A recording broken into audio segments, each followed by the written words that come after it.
Chapter 8. To the storm, to the whirlwind.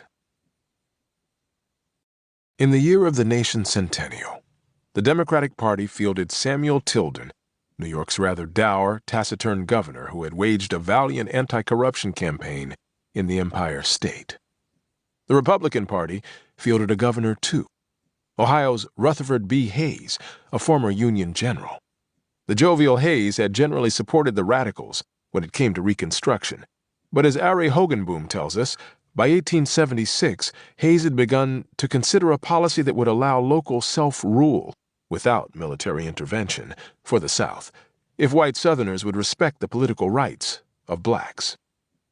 The Republican Party only paid lip service to safeguarding the rights of the nation's black citizens in the elections of 1876.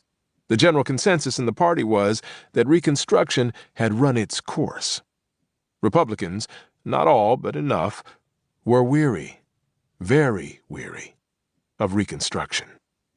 Their weariness stemmed from economic anxiety, charges of corruption throughout a seemingly ever-expanding federal government, the violent killing and wounding of black people in reigns of terror that came with every election season in the South, and a growing feeling that the federal government could not sustain sending in federal troops to quell the unrest.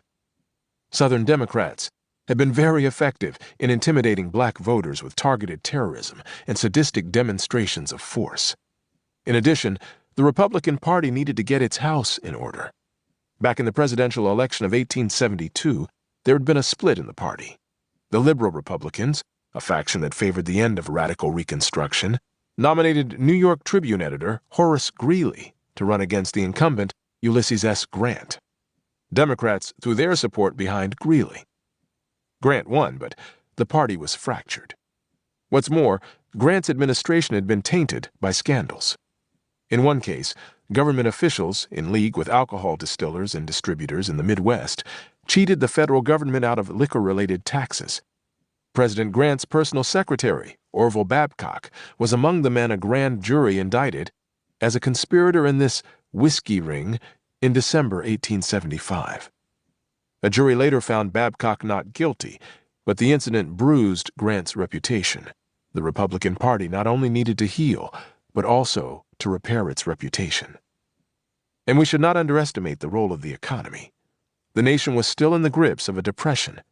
Anxiety was running high. You say you have emancipated us. You have, and I thank you for it. You say you have enfranchised us. You have, and I thank you for it.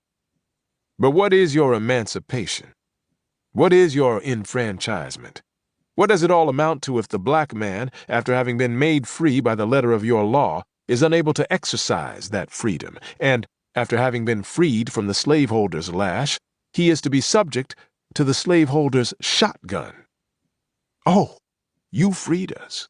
You emancipated us. I thank you for it. But under what circumstances did you emancipate us? Under what circumstances have we obtained our freedom? Sir, ours is the most extraordinary case of any people ever emancipated on the globe. I sometimes wonder that we still exist as a people in this country, that we have not all been swept out of existence with nothing left to show that we ever existed. You turned us loose to the sky, to the storm, to the whirlwind, and, worst of all, you turned us loose to the wrath of our infuriated masters. Frederick Douglass, at the Republican National Convention in Cincinnati, Ohio, June 14th through 16th, 1876. As the 7th of November, with its great story, approaches, reported the New York Herald on November 1st, speculation rapidly increases and betting on the result becomes more excited. The pool rooms are nightly crowded with an eager throng, including ready backers of the candidates of both parties. Newspapers made different calls while votes were being counted. On November 8th, the Providence Evening Press wagered that in all likelihood, the next president of the United States would be Samuel Tilden. The following day, Chicago's Inter-Ocean placed its bet on Rutherford B. Hayes under the headline, "Not Yet, Sammy." There were 369 electoral votes up for grabs. On election night, Hayes had 165. Tilden, who narrowly won the popular vote, had 184 electoral votes. He needed just one more vote to be the victor. 20 electoral college votes were in dispute. One was in Oregon. 19 were in 3 former Confederate states, Florida, Louisiana, and South Carolina, the only southern states with Republican governments. In these states, both parties claimed that their candidate had won. Democrats and Republicans accused each other of ballot box stuffing and other forms of fraud. Republicans charged Democrats with using bribes and intimidation tactics to suppress the black vote. The nation was on high alert as it waited for December 6, 1876, the day the Electoral College was to meet. That day came and went. The election remained up in the air for weeks. During the wait, there were wars of words, physical fights, and fear of another civil war. To cut through the chaos and confusion, Congress created an electoral commission in late January 1877. This 15-member decision-making body was comprised of 5 U.S. senators, 5 U.S. representatives, and 5 Supreme Court justices. 7 were Democrats, 8 were Republicans. On Monday night, February 26, 1877, Republican and Democratic operatives secretly met at Wormley House, a posh black-owned hotel a block away from D.C.'s Lafayette Square. For hours, these men engaged in horse trading, for example, over federal funds for the building of railroads and other infrastructure projects in the South, and over cabinet posts and other high-ranking government jobs. For Democrats, the biggest issue was the removal of federal troops from the Louisiana and South Carolina state houses.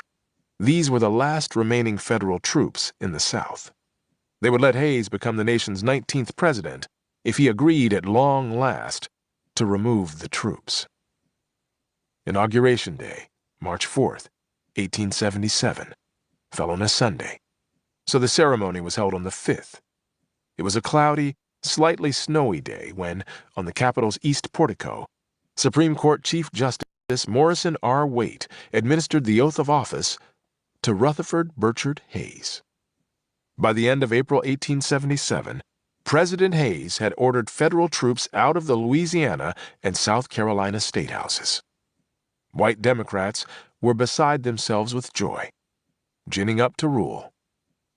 On April 22nd, President Hayes wrote in his diary, "We have got through with the South Carolina and Louisiana problems. At any rate, the troops are ordered away, and I now hope for peace, and what is equally important, security and prosperity for the colored people." The president was definitely seeing the South through rose-colored glasses. The result of my plans to get from those states by their governors, legislatures, press, and people pledges that the 13th, 14th, and 15th Amendments shall be faithfully observed, that the colored people shall have equal rights to labor, education, and the privileges of citizenship. I am confident this is a good work. Time will tell. In the wake of the Compromise of 1877, Prince Rivers, who had once vowed to die before surrendering the flag, washed his hands of politics and eventually became a coachman again, the role he once had filled under slavery. Like millions of other African Americans, Rivers, no doubt, braced himself for bleak and midnight days. And the answer to the piercing question Frederick Douglass posed back in 1875 in his speech, The Color Question? If war among the whites brought peace and liberty to the blacks, what will peace among the whites bring?